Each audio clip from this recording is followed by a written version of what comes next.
Okay, so today we are starting with the new chapter, wave optics. This is also a very important chapter for your competitive point of view, very very important. देखो, जब हमने optics start किया था तो मैंने आपको शुरुआत में बताया कि ऑप्टिक्स जो है, एक तो ज्योमेट्रिकल ऑप्टिक्स होता है या रे ऑप्टिक्स, जो हमने खत्म कर दिया अभी, ठीक है। दूसरे नंबर पे अब है वेव ऑप्टिक्स। उसके बाद एक क्वांटम ऑप्टिक्स भी होता है, ठीक है, जो कि हमारे सिलेबस में नहीं है, तो हम तो सिर्फ वेव ऑप्टिक्स तक की बात करेंगे। तो एक्चुअली हुआ क्या था, जब न्यूटन ने जब कॉर्पस्कुलर थ्योरी ऑफ लाइट दी, सबसे पहले न्यूटन ने कॉर्पस्कुलर थ्योरी ऑफ लाइट दी थी, तो उसी समय के आसपास समय पे ही हाइगन एक नाम का साइंटिस्ट था, उसने जो थ्योरी दी थी, that theory was the wave theory of light. उसने ये कहा था कि लाइट जो है वो वेव की तरह बिहेव करती है, it's behaviour is like wave, ठीक है। और उसने और भी कई थ्योरी के कुछ भी और भी पॉइंट्स दिए थे, but nobody was interested in what he gave. Everybody was interested in what Newton gave, because Newton पहले ही बहुत ज्यादा थ्योरीज दे चुका था और एवरीबडी न्यू न्यूटन को सब जानते थे अच्छे ढंग से कि हाँ ऑथेंटिक साइंटिस्ट है, तो उसके बारे में ही सब लोगों ने पूरा ध्यान रखा। लेकिन यहाँ पर इसी की वजह से थोड़ा सा गड़बड़ भी हुआ और हमारे को लाइट का जो एग्जैक्ट नेचर है वो पता करने में लगभग 400-500 साल हमारे वेस्ट हो गए, ठीक है। क्योंकि एक थ्योरी न्यूटन के इन्फ्लुएंस की वजह से ही न्यूटन को डेफिनेटली यहां पे फायदा हुआ, ठीक है। तो ये थ्योरी पे किसी ने वर्क नहीं किया, 150 साल बीत गए, and then after that what happened, ठीक है। 150 साल के बाद क्या हुआ वो हम यहां पर पढ़ेंगे। मतलब 1801 में there was something which happened, ठीक है। तो वहां पर जो है 1801 में there were some scientists, they started talking about, they did a experiment, Young's double slit experiment, जो है यहाँ पे सबसे मेन टॉपिक हुआ है यंग्स डबल स्लिट एक्सपेरिमेंट, वहां से क्वेश्चन पक्का आता है, ठीक है। तो उसके बारे में हम बहुत डिटेल में पढ़ेंगे, ठीक है। फिलहाल हम थोड़ा सा बेसिक चीजों पे आते हैं। सबसे पहले कुछ टर्म्स वगैरह देख लेते हैं, वेव ऑप्टिक्स से रिलेटेड टर्म्स क्या क्या होती हैं। सबसे पहले हम बात करेंगे वेव फ्रंट की, जो हाइगन ने कुछ टर्म्स दी थी, तो थोड़ा सा हम हाइगन्स की बात करते हैं, फिर हम यंग्स ने क्या किया हम उसके बारे में भी बात करेंगे। मेन काम तो वही है हमारा, Young's double slit experiment and diffraction this and polarisation, these 3 topics are there. तो Young's double slit experiment, diffraction and polarisation, ये तीनों के तीनों चीजें ऐसी हैं which are based on the wave theory of light. They cannot be proved by the particle nature of light, ठीक है। तो अच्छा, वेव फ्रंट क्या होता है, लिखिए डेफिनेशन लिखिए। It is defined as the locus of all the points, it is defined as the locus of all the points which are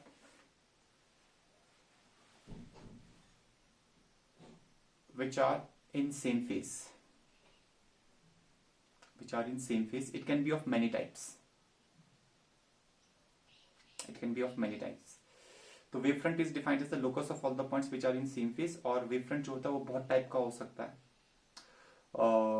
depending on the source, source का शेप कैसा है, source का size कैसा है, उसके ऊपर depend करता है। जैसे मान लो अपने पास, मान लो पॉइंट सोर्स है,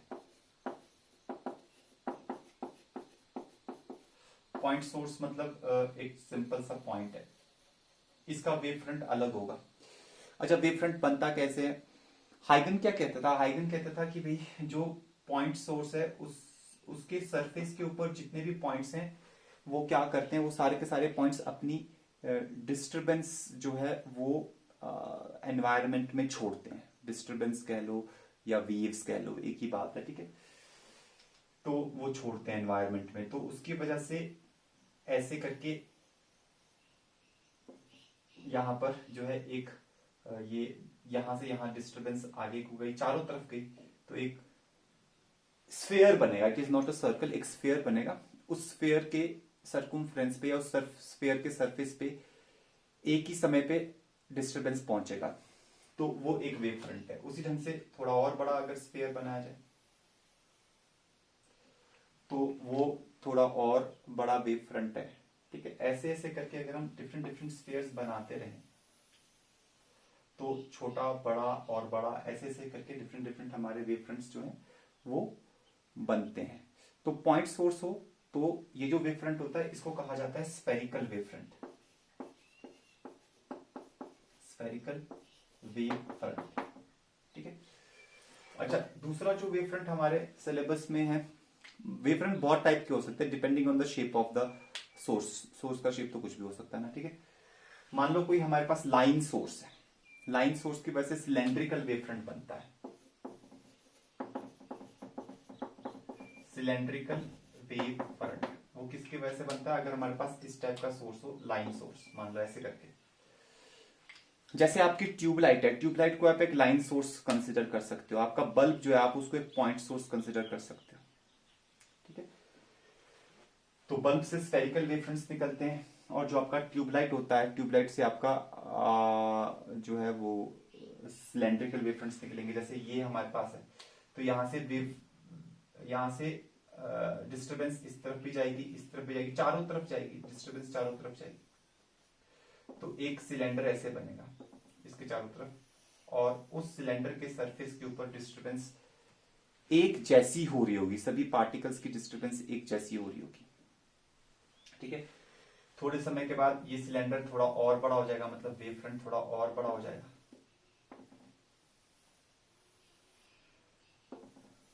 फिर थोड़े समय के बाद और ज्यादा बड़ा हो जाएगा। जो हम रे ऑफ लाइट पढ़ते हैं रे ऑप्टिक्स में या ज्योमेट्रिकल ऑप्टिक्स में, वो ऐसे करके हम पढ़ते हैं। जैसे अगर हम रे ऑफ लाइट बनाना चाहें तो we can draw the ray of lights like this. यहां पर भी हम रे ऑफ लाइट बना सकते हैं, it will be like this.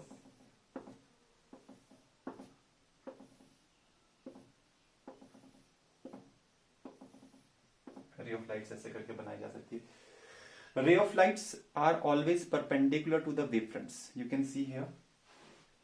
यहाँ पे ये जो रे ऑफ लाइट है, these are along the radius of the spheres. ये जो स्फीयर्स बने हैं इनके रेडियस के अलोंग है, and they are perpendicular to the wave fronts, like you can show it like this. यहां पर भी these are perpendicular to the wave fronts, cylindrical wave fronts के परपेंडिकुलर। Ray of lights are always perpendicular to the wave fronts. तो ये चीज है। अब जो है हमारे पास सिलेंड्रिकल वेव फ्रंट के अलावा फिर एक तीसरा और हमारे पास है, that is plane, plane wave front. अच्छा, प्लेन वेव फ्रंट कैसा होता है? प्लेन वेव फ्रंट होता है, plane wave front is the wave front which comes to us from a source which is at a infinite distance apart। अगर कोई source बहुत दूरी पर है, इनफाइनाइट डिस्टेंस दूरी पर है, तो वहां से जो वेव फ्रंट आता है that is actually the plane wave front. जैसे सन, ठीक है। अब वैसे तो sun is like a sphere, तो स्फीयर से वैसे तो स्फेरिकल वेव फ्रंट ही आएगा। जैसे मान लो अगर ये छोटा सा सन है, अगर ये इतना, ये पॉइंट जो हमने सेंटर पे बनाया, अगर ये सन है, तो उससे बेशक वेव फ्रंट्स बहुत बड़े बड़े स्फीयर्स हो गए, लेकिन जब वो अर्थ पे आएगा, अर्थ तो बहुत ही ज्यादा छोटा है। अर्थ कितना छोटा है? अर्थ तो सन के मुकाबले एक पॉइंट के बराबर है। तो अगर हम यहाँ एक पॉइंट बनाते हैं तो उसके ऊपर मान लो ये हमारा अर्थ है, तो उस अर्थ के ऊपर ये छोटा सा पार्ट आ रहा है वेव फ्रंट का। तो वेव फ्रंट का जो छोटा सा पार्ट आ रहा है वो ऑलमोस्ट वो प्लेन है। ठीक है, ये जो छोटा सा पार्ट यहाँ पे मैंने बनाया, it is almost plane wave front. हालांकि ये छोटा सा पार्ट बहुत बड़े स्फीयर का पार्ट है, लेकिन अर्थ के ऊपर ये ऑलमोस्ट कैसे लगेगा? प्लेन वेव फ्रंट लगेगा। तो प्लेन वेव फ्रंट है ये, इसको ए बी ऐसे करके बात कर सकते हैं प्लेन वेव फ्रंट। और रेज ऑफ लाइट ऐसे करके आ रही है, ऐसे करके हम बात कर सकते हैं, rays of light are coming like this. या फिर ऐसे भी बनाया जाता है, प्लेन वेव फ्रंट्स का डायग्राम ऐसे भी बनाया जाता है।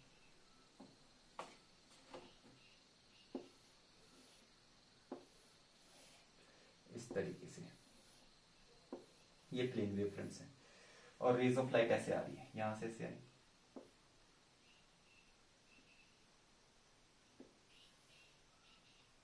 ऐसे करके यहाँ पीछे से ऐसे करके आई रे ऑफ लाइट, फिर यहाँ आगे निकली।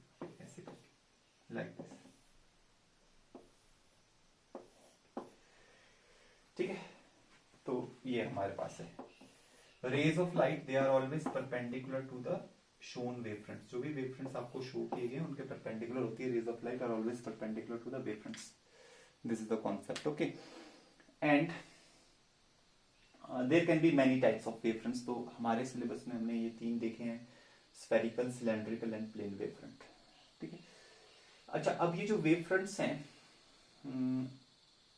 वेव फ्रंट्स बनते कैसे हैं, हाइगन ने ये दिया था। ठीक है, हाइगन ने बताया था कि एक वेव फ्रंट से दूसरा वेव फ्रंट कैसे बनता है। ठीक है, तो उसने बहुत ही लॉजिकल चीजें दी। तो पहली बात तो वेव फ्रंट की बात होगी। अच्छा, सेकंड पॉइंट लिखिए अब जरा, Huygens theory, HUYGEN apostrophe S, Huygens theory. Huygen ने 2 पोस्टुलेट्स दिए थे अपनी थ्योरी में। वो 2 पोस्टुलेट्स दिए थे आज से लगभग 450 साल पहले। ठीक है,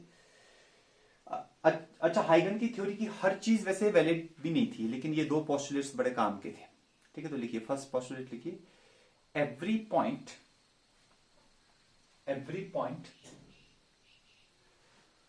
on the primary wave front behaves like a source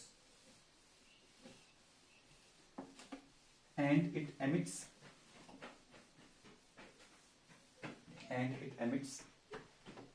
secondary wavelets. Every point on the primary wavefront behaves like a source and it emits secondary wavelets. जैसे ये हमने बनाया, ये हमने एक प्राइमरी वेव फ्रंट बना दिया, प्राइमरी वेव फ्रंट।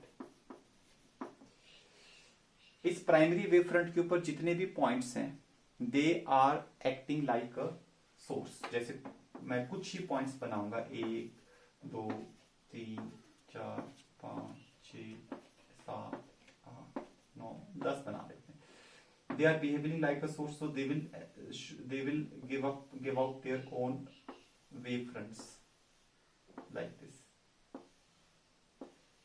ये जो wave fronts ये देते हैं, these wave fronts they are called as the secondary wavelets. We can call them as the secondary wavelets.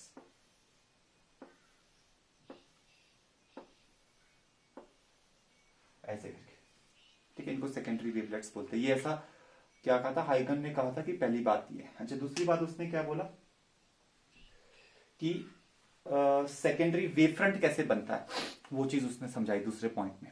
ठीक है, तो लिखिए सेकंड पोस्टुलेट लिखिए, the secondary wavefront is obtained,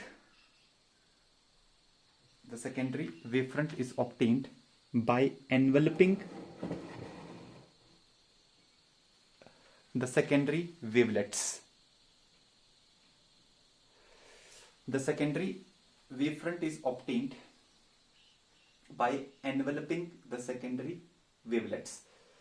ये जो secondary wavelets है इनको जब हम envelop करते हैं, envelop का मतलब होता है इस तरीके से, देखो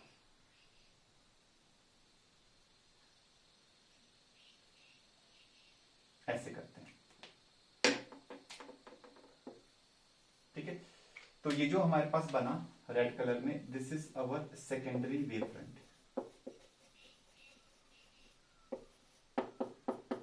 फिर ये जो सेकेंडरी वेव फ्रंट बना, अब ये प्राइमरी बन जाएगा क्योंकि ये एक और नया वेव फ्रंट बनाएगा। तो इसके ऊपर के पॉइंट्स जो है वो फिर सोर्स का काम करेंगे। फिर ये एक और सेकेंडरी बनाएगा, फिर वो सेकेंडरी प्राइमरी बनेगा, फिर वो सेकेंडरी बनाएगा, ऐसे ऐसे करके लाइट आगे प्रोपोगेट करती है। This was the basic idea of Huygen. ठीक है, हाँ, उसकी थ्योरी में एक बात ये थी कि भाई उसने कहा था कि some medium is required for the propagation of light, जबकि आज की डेट में हम जानते हैं कि light can propagate even in vacuum, vacuum में भी लाइट प्रोपगेट कर जाती है। ठीक है, तो उसने एक्चुअली एक थ्योरी ये भी दी थी, उसकी थ्योरी में ये भी था कि जैसे अर्थ और सन के बीच में वैक्यूम नहीं है, वो ये मानता था कि there is a medium that is called as ether. ठीक है, तो ईथर नाम का ऐसा कोई मीडियम अभी तक तो निकला नहीं है, वैक्यूम माना जाता है। अर्थ और सन के बीच में जो भी खाली स्पेस है that is basically vacuum, atmosphere से जब हम बाहर चले जाते हैं, ठीक है। तो ऐसे करके कुछ कमियां भी थी, छोटी मोटी चीजें थी जो कि कमियां भी थी हाइगन प्रिंसिपल, हाइगन थ्योरी में, ठीक है। लेकिन मेन चीजें ये थी। तो हाइगन थ्योरी जो है ये थोड़ा सा दिमाग में होनी चाहिए आपके, ठीक है। अच्छा, अब लिखिए, नेक्स्ट लिखिए, पॉइंट नंबर 3 लिखिए, incidence of plane wave front, incidence of plane wavefront at different interfaces.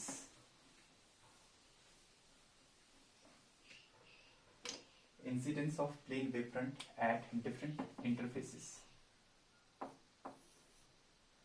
Number first is, अगर हमारा प्लेन वेव फ्रंट जो है वो रिफ्लेक्ट करे, उसके ऊपर रिफ्लेक्ट करे, क्या बोलते हैं, प्लेन मिरर पे, ठीक है। तो फर्स्ट केस में लिखिए इंसिडेंस ऑन प्लेन मिरर।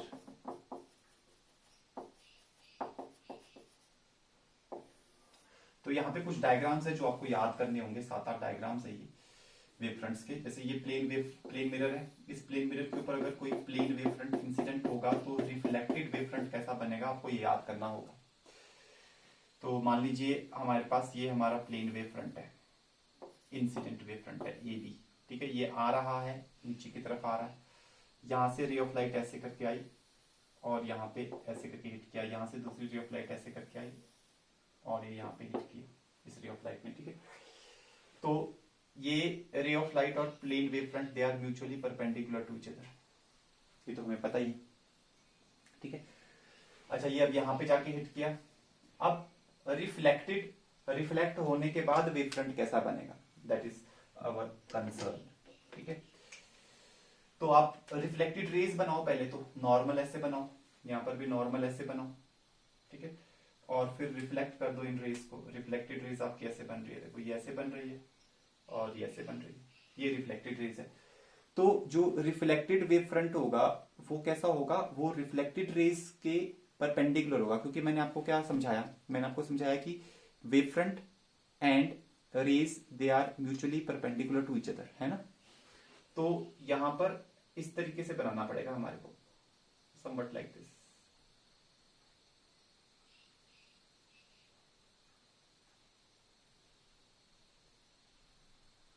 ठीक है।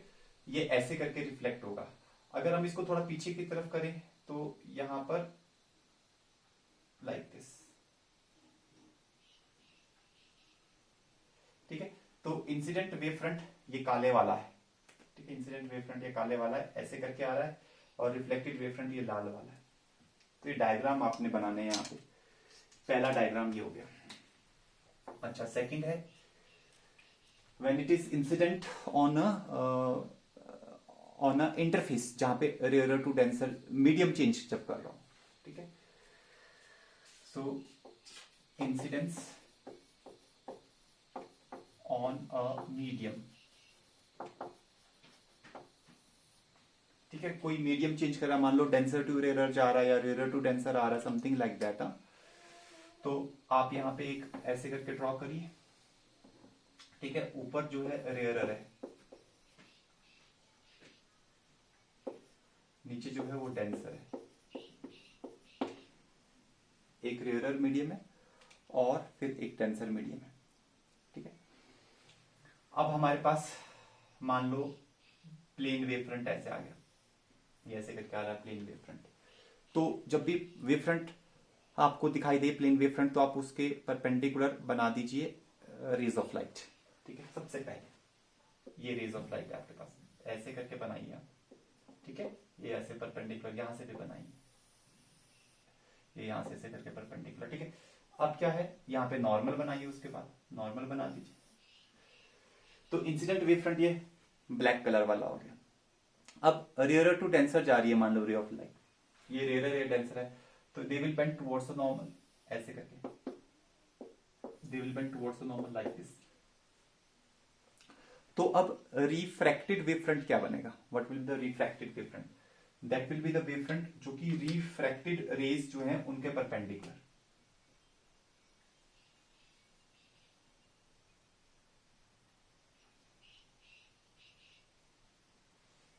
रिफ्रैक्टेड ये, ठीक है, ये रिफ्रैक्टेड वेव फ्रंट है।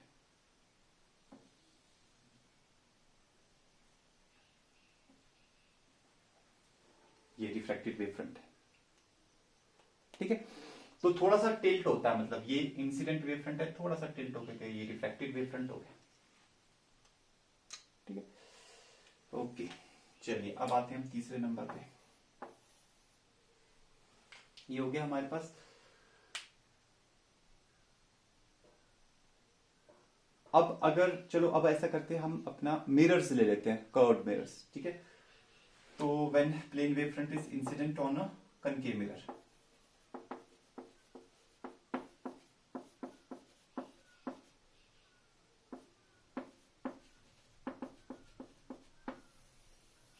Incident on a concave mirror, अगर कनकेव मिरर के ऊपर प्लेन वेव फ्रंट जो है वो इंसिडेंट हो जाए, ठीक है। अच्छा, कनकेव मिरर आपको पता है, देखो कैसा होता है। Concave mirror is like this, और ये उसका प्रिंसिपल एक्सिस है, और मान लो ये आपके पास एक प्लेन वेव फ्रंट है, this wave front is A B. तो थोड़ी देर के बाद ये वेव फ्रंट यहां पहुंच जाएगा, उसके थोड़ी देर के बाद ये वेव फ्रंट यहां पहुंच जाएगा, ठीक है। तो यहां से ये ऐसे आगे की तरफ जाएगा, तो ये इंसिडेंट रेस ऐसे होगी, यहां से ये रेस, ये इसकी इंसिडेंट रेस ऐसे करके होगी,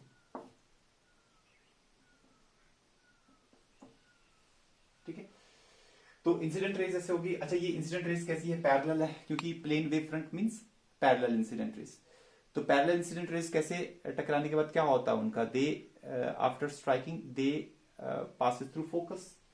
तो ये टकराने के बाद फोकस से पास करेगी। मान लो यहाँ कहीं पे फोकस है, ठीक है, तो यहाँ कहीं पे फोकस है, तो ये रेस कैसे आएंगी? ये रेस जो है फोकस की तरफ आएंगी, दोनों रेस ऐसे करके। अब सवाल उठता है कि अब हमारा वेव फ्रंट कैसे बनेगा? अगर ये रेस फोकस की तरफ आ रही है, ऐसे करके आ रही है, तो ये वेव फ्रंट कैसा बनाएगी? दैट इज द क्वेश्चन, ठीक है। तो वेव फ्रंट कैसे बनता है? वेव फ्रंट जो ये रिफ्लेक्टेड वेव्स हैं, इनके परपेंडिकुलर होना चाहिए हमारे पास वेव फ्रंट, ठीक है। तो वो वेव फ्रंट कैसे बनेगा आपका? वो वेव फ्रंट आपका इस तरीके से बनेगा। अगर आप फोकस पे अपना कंपास रखो और यहां से एक आर्क खींच दो, और वो आर्क जो हो दैट शुड बी, मतलब spherical arc, it is spherical arc, और वो ऐसे करके परपेंडिकुलर, तो ये वेव फ्रंट ऐसा बनेगा। फिर थोड़ी देर के बाद ये वेव फ्रंट थोड़ा छोटा हो जाएगा, फिर थोड़ी देर के बाद और छोटा हो जाएगा, लाइक दिस, छोटा होता गया। अच्छा, उसके बाद ये रेस यहाँ पे रुकेंगी तो है नहीं, ये रेस यहाँ से और आगे जाएंगी, और यहाँ से और आगे जाएंगी। तो ये जो वेव फ्रंट जो लेफ्ट साइड को, राइट साइड को जो बन रहा है, बस उसके बाद फिर ये वेव फ्रंट ऐसे करके शेप ले लेगा। अब ये बड़ा होता जाएगा, ये एक स्फेयर का पार्ट है, it is not an arc, it's a part of a sphere. तो सीधे सीधे ये डायग्राम्स आपको याद होने चाहिए कि इंसिडेंट वेव फ्रंट ऐसा है, तो reflected wave front, incident wave front मैं ब्लैक से बना रहा हूं, रिफ्लेक्टेड वेव फ्रंट मैं रेड से बना रहा हूं, ठीक है। तो ये आपको याद होनी चाहिए, क्योंकि इस पे डायरेक्ट क्वेश्चंस आ सकते हैं, सिर्फ डायग्राम बेस्ड क्वेश्चंस। अच्छा, कॉन्सेप्ट क्या है? कॉन्सेप्ट यही है, मेन कॉन्सेप्ट ये है कि भाई wave front is perpendicular to the rays, है ना। rays and wavefront, they are mutually perpendicular to each other. This is the concept, that is what we are using, ठीक है। ओके, अब नेक्स्ट लिखते हैं convex incident on convex mirror.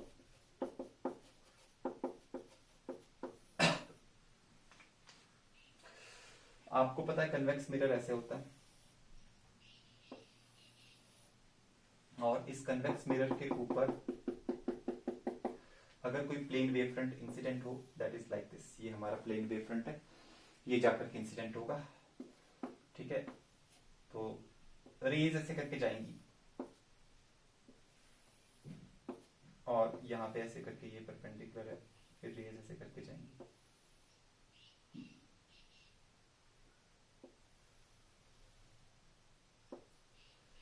Like this.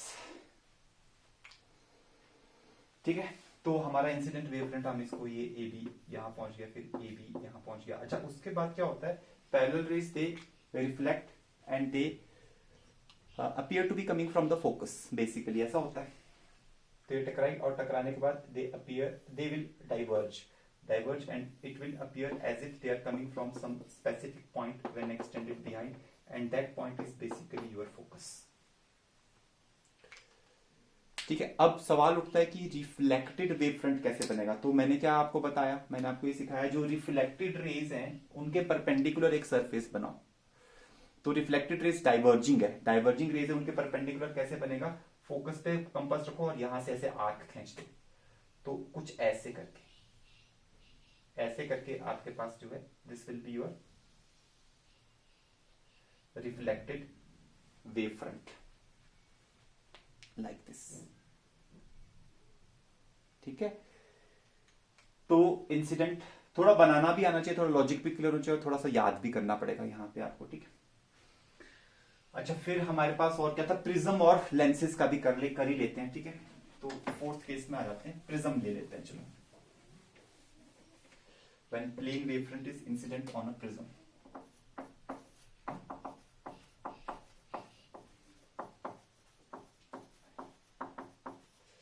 जब prism के ऊपर इंसिडेंट होगा plane wave front, तब उसका कैसा रहेगा situation, that is what we are going to see. This is our prism, और यहां से प्लेन वेव फ्रंट ये आ रहा है, फिर थोड़ी देर के बाद यहां आ गया, थोड़ी देर के बाद ऐसे आ गया। तो आप पहले तो रेज बना लो, ये रेज ऐसे करके, और यहां से ये रेज ऐसे करके। रेज कैसे बनाते हैं, incident rays, they are perpendicular to this. तो जो रेज ऑफ लाइट, जब रेज ऑफ लाइट ऐसे करके बेंड कर रही है, तो हमारा रिफ्रैक्टेड वेव फ्रंट जो है वो ऐसे करके बनेगा। ये जो रेड कलर में बन रहा है यहाँ पे, it will be like this. Refracted wave front इस तरीके से बन जाएगा हमारा। ठीक है, इंसिडेंट वेव फ्रंट ये है, और बेंड होके जो जा रहा है रिफ्लेक्टेड वेव फ्रंट ये है। ठीक है, तो इसमें तो एकदम आसान है। अब हम दो और केसेस कर लेते हैं, कनकेव एंड कन्वेक्स लेंसेस। तो 5th नंबर पे लिखिए कन्वेक्स लेंस।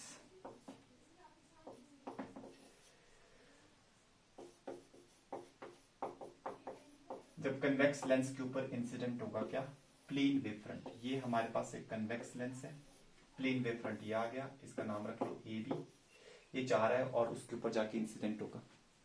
ठीक है, अच्छा, जब ये इसके ऊपर जाके इंसिडेंट होगा तो थोड़ी देर बाद यहां पहुंचेगा, फिर उसके बाद यहां पे स्ट्राइक करेगा। तो रे ऑफ लाइट ऐसे करके आएगी आपकी, और यहां से जो रे ऑफ लाइट है वो ऐसे करके आएगी आपकी। ठीक है, यहां पे जाके स्ट्राइक करेगी। अब क्या होगा, अब ये जो पैरेलल रेज आ रही हैं, these raise they will bend. ठीक है, क्योंकि आपको पता है ना, these rays they bend like this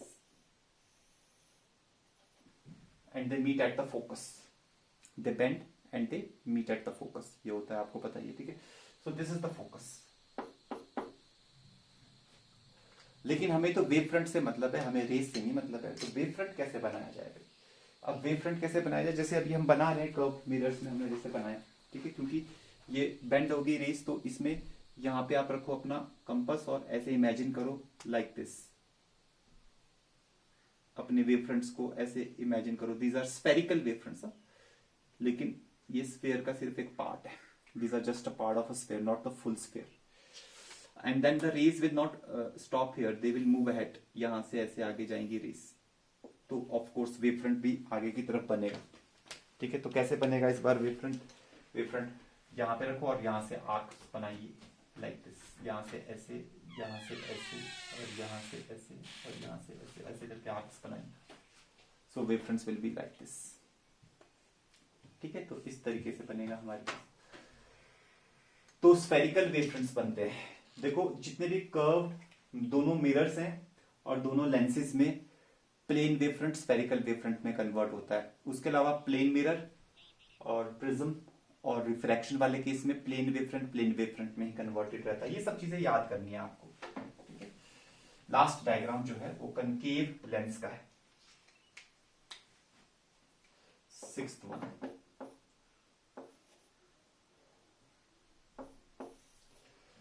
तो सिक्स्थ डायग्राम जो है हमारे पास कनकेव लेंस,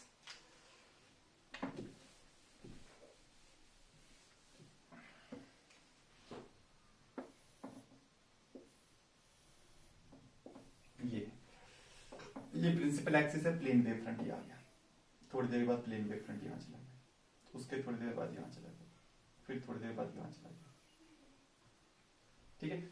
इंसिडेंट रेज ऐसे करके आई आगे की तरफ, यहां से इंसिडेंट रेज ऐसे करके आई आगे की तरफ। Now these raise they bend, of course they are diverging rays, so they will bend like this, so they will appear to be coming from the focus, they appear to be coming from the focus, focus से आते हुए नजर आएगी। तो focus पे हमने ऐसे रखा और यहां से ऐसे करके कर्व्स बना दी।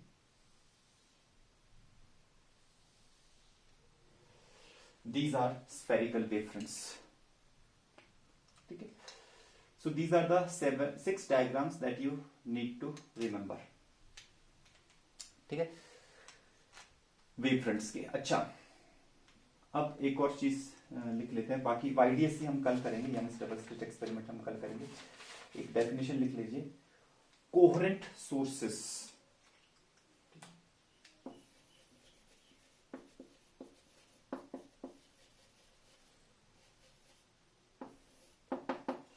लिखिए, two sources are said to be coherent, definition लिख लीजिए बस इसकी, two sources are said to be coherent if they emit the light of same frequency and wavelength, if they emit the light of same frequency and wavelength, full stop. Two independent sources can never be coherent, two independent sources can never be coherent